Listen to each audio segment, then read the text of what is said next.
Hello, and welcome to Get Sleepy, where we listen, we relax, and we gently drift off into the most peaceful sleep.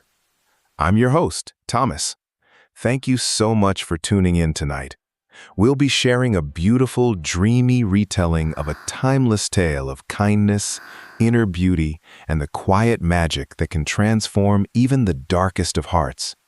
It's the perfect story for this autumn evening, one that will wrap you in warmth and lead you softly toward rest.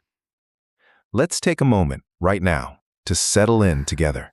Find your most comfortable position, whether that's curled up under your favorite blanket or stretched out with pillows supporting you just right.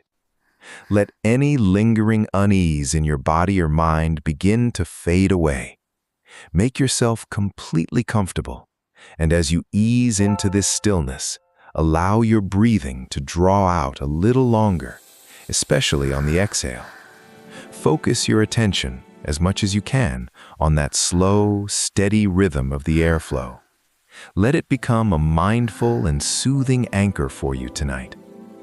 I've always tried to share the things here that I know I would want to hear if I were the one falling asleep to this show. Getting to sleep has been difficult for me at times throughout my life, and I still have those challenging nights now and then. But I've gradually learned to remain calm through them and not let the struggle add more stress. Yes, it can make the next day feel a bit harder, but getting worked up about sleeplessness only invites more wakefulness. So remember, while you listen along tonight, you can always return to your breath to help ease any tension, worry, or restlessness. It's a simple yet powerful way to calm the nervous system and guide you into a beautiful night's sleep. And that feeling is even stronger when you pair those deep breaths with a dreamy story like this one. It's a tale as old as time, but tonight we'll experience it in a fresh way, filled with heart and gentle wonder. So without further ado, let's drift together into this enchanting world. Once upon a time, in a lively coastal town surrounded by rolling hills and the endless sea, there lived a merchant named Marcus Reed. He had poured his entire fortune into a fleet of trading ships, dreaming of spices, silks, and prosperous voyages. But one terrible storm claimed them all, leaving him with nothing but debts and heartache. A widower, Marcus had 6 children, who had grown up surrounded by comfort and privilege. When the news of his ruin spread and creditors came calling, the family was forced to sell their fine furniture, their carriage, even the jewelry and elegant dresses that once filled their home. They left their grand house behind and moved to a modest cottage on the outskirts of the village, where the forest met the fields. Marcus was often away, traveling to meet old business contacts in hopes of rebuilding what he had lost. In his absence, the children were left to manage on their own. The 3 boys and the 2 eldest daughters had become so used to a life of study and idle luxury that they struggled with even the simplest household tasks. But the youngest daughter, Sophia Reed, was different. With her gentle spirit and steadfast heart, she threw herself into learning everything she could. She asked the villagers for advice on baking bread, tending gardens, mending clothes, and caring for chickens. At first, the neighbors were wary of the once wealthy family, but Sophia's willingness to work hard and her genuine kindness soon won them over. She became the quiet glue that held the household together, ensuring meals were on the table and the cottage stayed tidy, even as the older siblings complained and resisted the change. For nearly 2 years they lived this simpler life. Then one day, miraculous word arrived that one of Marcus's lost ships had returned to port, its cargo largely intact. The family rejoiced, the older children declaring their days of hardship over. Sophia took pleasure in their happiness, but the news stirred something deeper in her. She had come to love the cozy cottage, its tidy garden, and the comforting scent of fresh bread. She had discovered the quiet joy of being useful. Still, she supported her family's excitement as Marcus prepared to journey to the port by horseback to claim what remained of his fortune. Before he left, he asked each child what gift they would like from the city. The older siblings requested silk shoes with sparkling buckles, hats with elaborate trimmings, velvet capes, and jewels. Sophia thought carefully, then asked only for a single rose, explaining that they did not grow in their region and their exotic beauty had always captured her imagination. Marcus chuckled at her simple wish, but promised to bring it, privately planning a necklace to go with the flower. The morning of his departure dawned clear and fine. Sophia carefully packed his saddlebags with provisions and waved him off with a tearful smile, watching alone until he disappeared down the sun-dappled forest path. She felt a strange pang of misgiving, but she pushed it aside, reminding herself that their fortunes had turned for the better. Marcus rode steadily toward the port city, his heart full of anticipation. He imagined rebuilding his business, perhaps even expanding his fleet with the reclaimed cargo of spices and fine goods. But when he arrived, devastation awaited him. Though the ship had returned intact, creditors had already seized everything to settle his debts. He was left empty-handed once more, with no money for gifts or investments. Heartbroken and exhausted, he mounted his horse without even staying the night and began the long ride home. Hours outside the city, darkness fell and a fierce storm descended. Lightning cracked across the sky, thunder roared, and merciless winds whipped branches from the trees. His horse panicked and bolted off the main road into an unfamiliar forest. Realizing too late the folly of traveling at night, Marcus searched desperately for shelter.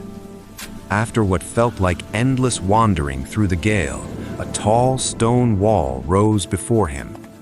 He urged the horse forward and found an imposing iron gate standing slightly ajar. With no time for manners, he pushed through and led the horse up a paved walkway into swirling darkness. Leaves flew wildly and rain pelted him as a massive chateau emerged from the gloom. It was grand and intimidating, with tall windows and a regimented facade. Tying his horse in a sheltered alcove, Marcus approached the enormous front door and lifted the heavy iron knocker. Its echo rang like thunder itself. When no answer came, he pushed the door open with all his strength and nearly tumbled into a grand entryway lined with suits of armor and curved staircases. Inside, profound silence greeted him, broken only by the rain outside. A light glowed from behind richly carved double doors. After calling out half-heartedly with no reply, Marcus entered the lighted room. A fire roared in the hearth, and a table was set for one with bread, roasted meat, and wine. No owner appeared. Famished, he ate the meal, telling himself the host must be sheltering elsewhere from the storm. He finished, leaned back contentedly, and soon fell into a deep, dreamless sleep. Morning light filtered weakly into the chateau. Marcus awoke, remembering where he was, and felt sheepish for entering uninvited. Rather than wait, he decided to slip away quietly. As he crossed the entryway, he noticed the neglected carpets and austere atmosphere, as if the grand home had stood empty for years. Outside, in the misty courtyard, he retrieved his horse and fed her an apple from Sophia's provisions. Leading her down the stone path, he took in the overgrown gardens flanking the walkway. Near the front gate, a charming pergola caught his eye, overrun with the most stunning pink roses he had ever seen. Remembering his promise to Sophia, he eagerly cut every bloom with his knife, hoping they would soften the blow of his empty-handed return. So absorbed was he that he did not hear approaching footsteps. As he stepped back from the now bare bush, he sensed he was being watched. Towering before him stood a fierce-looking man, or at least something resembling one. Wild, dark hair and a thick beard obscured his features, and his muscular frame was imposing. Dressed in a wrinkled linen shirt and breeches, he glared with fury. "What do you think you were doing?" he growled. Marcus froze, bouquet in hand, and stammered an explanation about the empty estate and his promise to his daughter. The beastly man listened in stony silence, then drew himself up. He accused him of taking advantage of his hospitality, eating his food, and now destroying his most prized rosebush. With great personal meaning to him, the roses were priceless. He demanded compensation. Marcus's heart sank. He had nothing left to offer. The man replied coolly that Marcus must work off the debt as a laborer on the estate, or send someone from his family in his place. "Take the roses," he said, "and return home to make arrangements.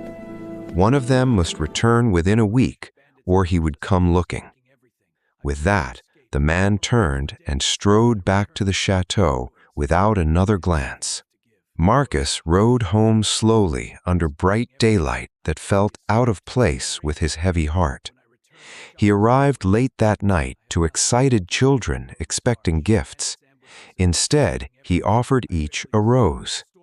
Sophia inhaled the perfume with delight, but the others demanded their finery. Around the crowded kitchen table, Marcus recounted his journey, the lost fortune, and the beastly man's demand. The older siblings pouted, worried about managing without him. Sophia sat silently, lost in thought. Finally, she spoke with quiet authority. She would go in her father's place. Henry protested tearfully, but her reasoning was sound. He was needed at home. She had household skills and could be spared. There was no other reasonable solution. It took a day or two for Sophia to prepare her modest belongings. She pressed the rose her father brought into a book as a reminder of why she was leaving. The morning of her departure dawned bright. She and Marcus loaded her things into a small cart hitched to their faithful horse. The older siblings gathered to see them off with a mix of relief and unspoken admiration. The journey was somber. The first day was fine, with an uneventful night at an inn. The second day turned blustery, fallen leaves blowing across the path as autumn claimed the forest. When the turnoff to the estate appeared, Marcus's heart broke further with each step. Sensing his sorrow, Sophia smiled reassuringly. "Don't worry, father. I am capable. I will be fine." They arrived at the gloomy gates. Pushing them open, Marcus led the horse up to the forbidding mansion. Sophia stared openly at the grand yet austere walls and wild gardens, overwhelmed yet awed by their mystery. The stones seemed to slumber, waiting to be rediscovered. At the wide front steps, Marcus knocked. To their surprise, a cheerful boy named Finn, about 13, opened the door. He observed them curiously, then motioned Sophia inside, telling Marcus he could leave her things in the foyer and go. Finn scuttled off to announce the new arrival. It was an emotional parting, but both put on brave faces. As the horse turned homeward and the forest closed behind them, Sophia stood uncertainly in the echoing hallway, suppressing a shiver. She told herself to muster courage and do her best. Finn returned and led her up the curving staircase to a surprisingly luxurious bedroom with a canopied bed, fine fabrics, and rich wood trim. He started a fire, introduced himself as the one who helped around the estate, and said he was glad she had come because it could get solitary. He would bring supper, and the master would explain duties tomorrow. Then he left as suddenly as he appeared. Sophia unpacked her few belongings, placing her books by the bed and smiling woefully at the pressed rows. She curled into the window seat overlooking the courtyard gardens, watching twilight winds toss debris. Exhausted, she dozed briefly before a knock brought a simple supper tray. Ravenous, she ate every bite, then crawled into bed and fell asleep almost instantly.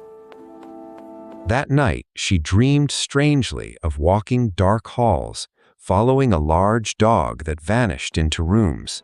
In one, she glimpsed the back of a man at a desk who began to turn before she woke. Sunlight filled the room as Finn brought breakfast and said the master requested her in his study. An hour later, Sophia stood nervously at the door of the room where her father had once eaten. She knocked lightly. The noises inside stopped, and the master appeared, Lord Elias Thornwood, a towering figure with wild hair, thick beard, and fierce amber eyes. Though alarming, Sophia dipped her head politely. He gestured her to a chair by the fire and asked if she knew basic household tasks. She nodded. He explained he was short on help, with only Finn and daily provisions from the village. He handed her a heavy ring of keys, saying she could make decisions as she saw fit. He spent most time in his study or library and would like her to join him for dinner at 7. Somewhat bewildered in the front hall afterwards, Sophia was stirred by Finn emerging from the shadows with a bright grin, offering a tour. Her adventure as housekeeper began.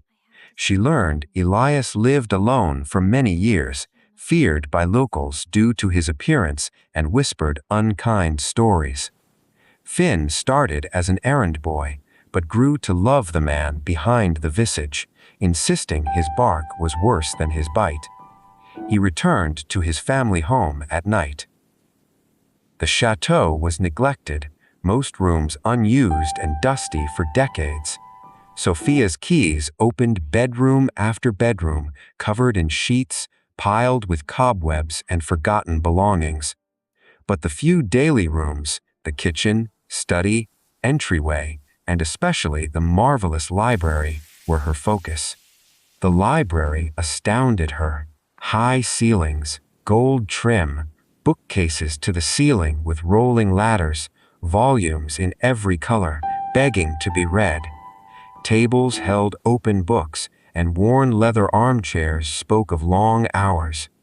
Elias spent much time there, and Sophia was to keep the fire going. She imagined sinking into a chair with the scent of aged paper. That first day, she and Finn dusted the hall and cleaned the kitchen, polishing pots and clearing counters until the space felt alive again. By dinner, she had roasted a simple chicken. After freshening up in her room, she descended to the grand dining room, admiring the sparkling chandelier.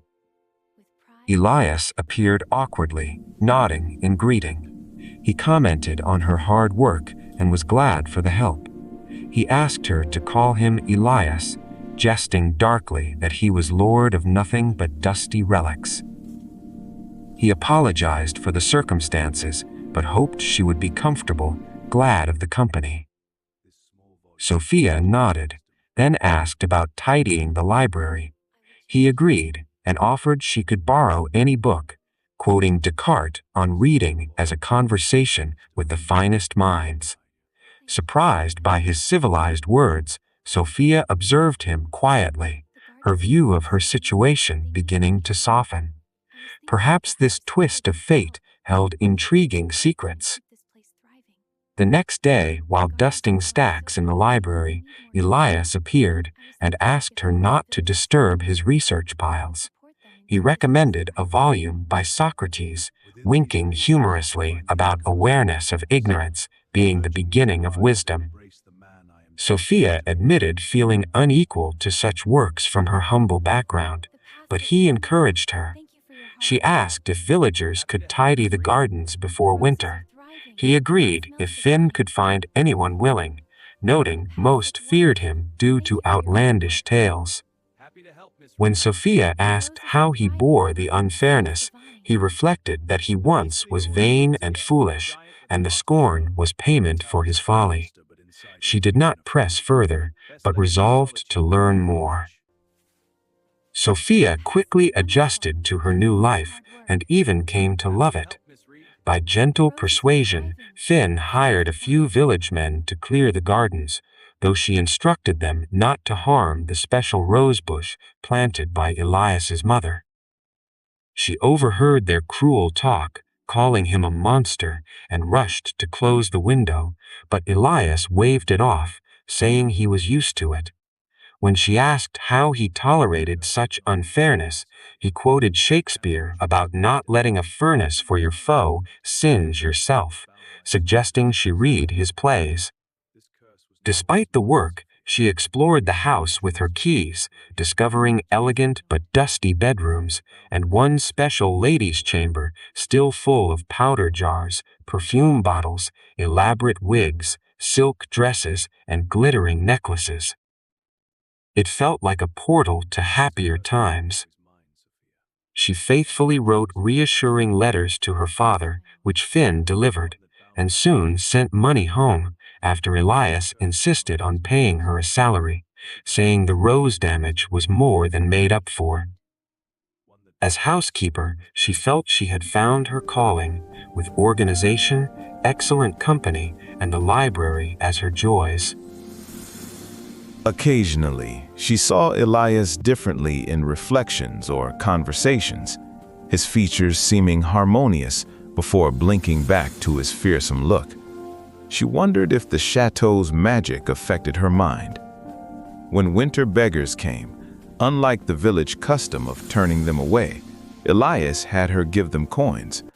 When she asked why, he quoted Aristotle on the magnanimous man being ready to do kindness. He added woefully that he must learn to be more so, as his prior path led to ruin. One evening, over hearty winter stew, Sophia gathered courage to ask how Elias came to be so alone. Elias hesitated, then shared. He once lived here with his beloved mother, a kind and lively woman whose rosebush was the one stripped bare. After she passed, he became lord, but lived foolishly, squandering money on extravagance, neglecting the estate and employees. One night, during a lavish party, a beggar woman at the door was turned away on his orders. She pushed in and cursed him to spend his days shunned and unloved, the secret to release found only in humanity. He had wrestled with the riddle for decades, his limitless library offering wisdom from philosophers, yet no answer came. His mind improved, but the enchantment held. Sophia listened, piecing together how years of study, repentance, and growing kindness had changed him. She felt deep admiration. All through winter's deep freeze, they went about their lives in pleasant companionship, the trio staying close to fires and books amid snow and wind. Rooms stayed locked, but their daily spaces were snug and clean. Spring arrived with a letter from her father. Her oldest sister's wedding was soon, and he asked if Elias would allow her leave. Elias agreed sadly, saying she should take all the time needed. Sophia attended alone, her family greeting her with curiosity and respect for her new clothes and income. But she felt less at home, her worldview expanded by the chateau's mysteries. She regretted leaving her father, but felt relief returning. Upon arrival, Finn whispered nothing had been the same. Elias was disheveled and stayed in the library. The room was in chaos, and Elias looked sheepish with relief at her return.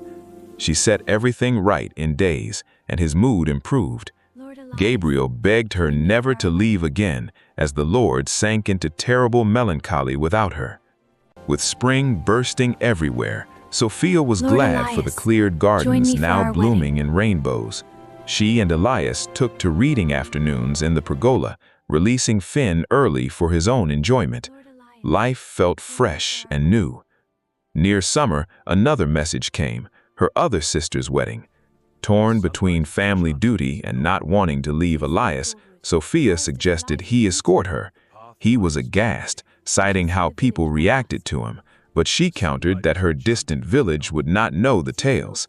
Privately, she no longer saw him as beastly, only the wise, kind man she knew. He resisted, but when she refused to go without him, he agreed reluctantly. Finn fetched a new tailored suit to replace his outdated styles. The journey was speedy and fine, summer greenery exuberant. At first, Elias was silent, but soon they fell into lively book conversation. Twilight brought crickets as they arrived at the cottage.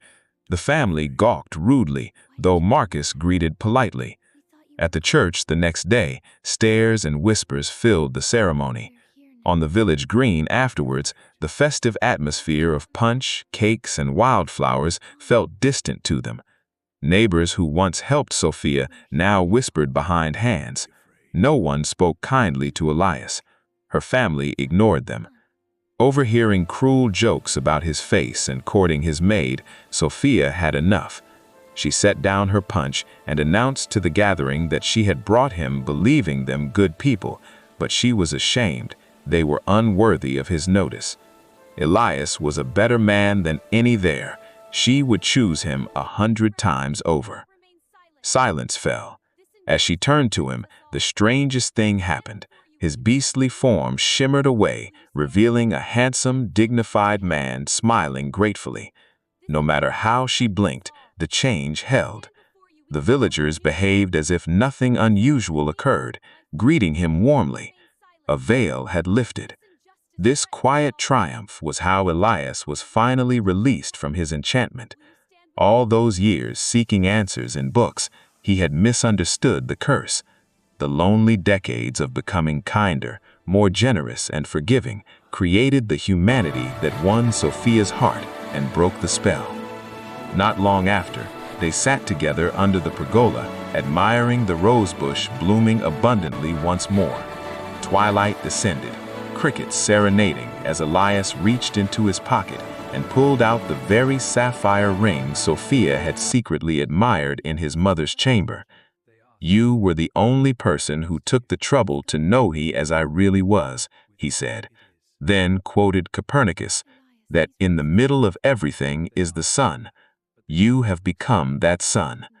Winking, he added she was more than qualified to manage the chateau. Sophia laughed and nodded, allowing him to slip the sparkling gem onto her finger. It winked in the sunlight like a precious secret. Before summer's end, they exchanged vows in the courtyard, surrounded by the heavenly scent of flowering roses and birdsong from the treetops. In the shadow of the house that once felt so foreign, Sophia looked at Elias with a grateful heart, feeling deep belonging. Through kindness, patience, and the search for wisdom, they had found happiness together. As the story gently concludes, remember that true beauty and release come from within, from the humanity we cultivate in ourselves and offer to others. Let these thoughts of kindness and transformation linger softly in your mind. Return to your breath whenever you like, long and slow on the exhale, allowing every part of you to sink deeper into rest. The chateau gardens bloom eternally in your dreams tonight. Sweet dreams, dear listener. Sleep well.